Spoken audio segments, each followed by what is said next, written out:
you're going to be doing the vast majority of the time is listening to messages. Option 2. Your red light's on, you know you've got new voicemail messages.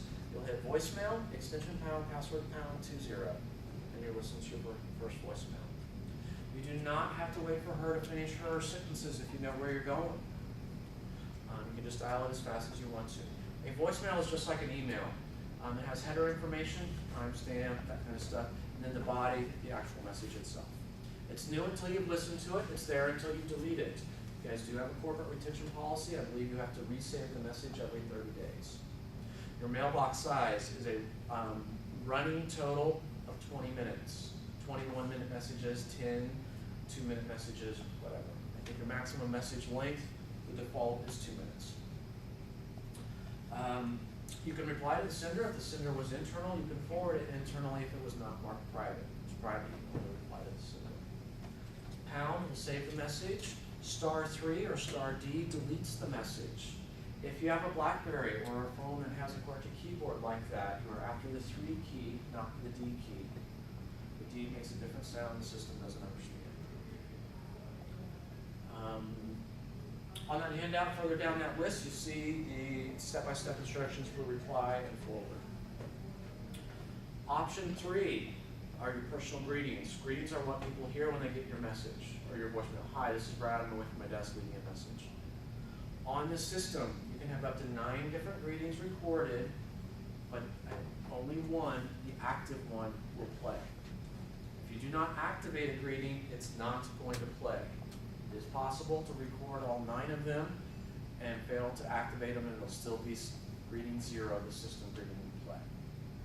A way that you might want to use this is, greeting number 1 is my normal greeting. Hi, it's Brad, I'm away from my desk, leaving a message.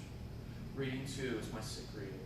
Hi, this is Brad, I'm out sick today, please leave me a message. Or, please call Lynn at extension 1234.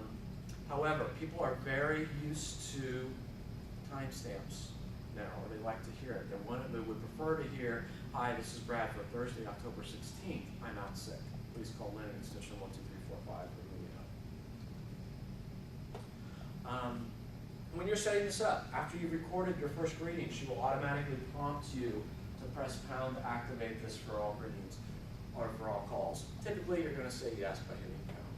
You need to hear her tell you greeting number 1 or whatever number is now active for all calls. If you don't hear that, it's not active. It's not going to play. Step 3 on the handout is purely optional. You want to control what greeting plays for what kind of call. Here's how you do it. Is it an internal or external call? Is it after hours, during hours, whatever. Option 4 does exist. It's your outbox, but it's not on the handout. Option 5 is an administer mailbox. 5 and then 1 is how you would set up those distribution lists if you're going to use the broadcast voicemail thing. 5 and then 4 is how you change your password. You have to know your password to be able to change it. If you've forgotten it, you're going to have to call the help desk. They will probably reset it to 2580. They cannot tell you what your existing password is. It's not available for them to see in their programming for security reasons. You know how often it expires? I want to say 30 or 45 days. I'm not sure which. I can't remember. Then 5 and then 5 is how you re-record your name. Option 6 is text message alert that you have voicemail. You can turn this on for 24/7 or just Tuesdays from 10 to 11 for just priority messages or all messages, or not use it all, however you want. Option 7 is scan messages, a hands-free way to listen to voicemail. Instead of doing 2-0, you could do 7-3. It'll play the first message all the way through, then pause for 3 seconds. If you do nothing, it'll play the next, start playing the next one, then pause. You still have complete control over the message. You can reply, delete, forward, all that good stuff. Then last, they're under global commands. Again, delete is *D or *3. Undelete is *8 or *U if you've not hung up. If you've hung up, the message is gone forever. There's no way to get it back. *7 will back you up 1 level. Shortcuts, bypass greeting. This works on most voicemail systems. At any point during the greeting, you can hit 1 and you'll be immediately forwarded to the beep and you can leave your message. This is a cool little time saver if the person never changes their greeting.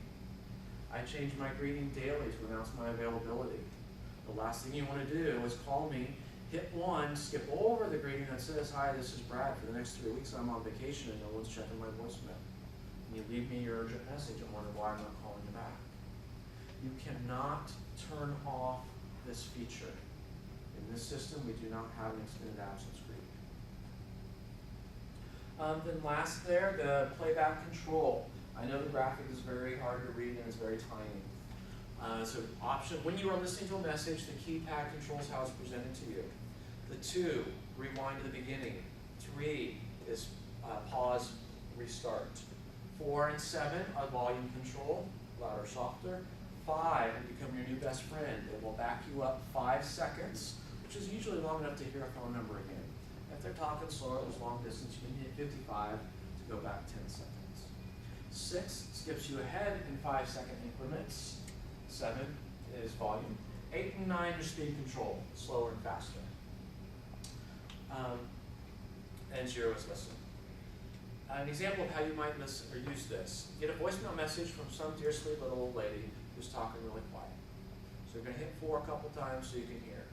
Then you realize she's not saying a whole lot, she's doing it really slow. So you start hitting 9 to speed her up. You have to hit 9 quite a few times before she sounds like a chipmunk. Very good technology. Then at the end of her 6-minute message, she says, "Oh yeah, call me back at 626-354-8484. Right? Well, there's no way you caught that. So you hit pause, 3, pick up your pen and paper, 3 to start her back up. Then 5 a couple times to get back in front of the number, and then 8 a couple times to slow her down so you can actually write down the number as she says it. Once you've done that a couple times, you'll be an expert at it and be upset you can't do it on your cell phone. They use a different system. Alrighty, any questions on phones or on voicemail? So if I heard you correctly, when you're on vacation, you can leave a message saying you're not there, but the calls will keep coming. Yep. On all voicemail systems that I'm aware of that Avaya produces, you cannot turn off, as a user, you cannot turn off the ability to leave a message. The other systems have an extended absence that deactivates that press 1 feature, but people can still leave a message, but they've been forced to hear it, which they ignore. Unless you forward it, correct? No, but unless you forward your phone. Yeah, that's what I mean. If you're on an extended absence and you have somebody backing you up, you could forward your phone to them and then you wouldn't get voicemails, Right. right? Well, if you forward your phone, though, it's going to follow your coverage. Right. So if I forward my phone to them on vacation to your desk and you don't answer, it's going to go to my voicemail. Yes. Okay. So that would only help if you're at your desk. Yeah. Until your voicemail box is full and then. Exactly. All right, any questions? Phone, voicemail? All right.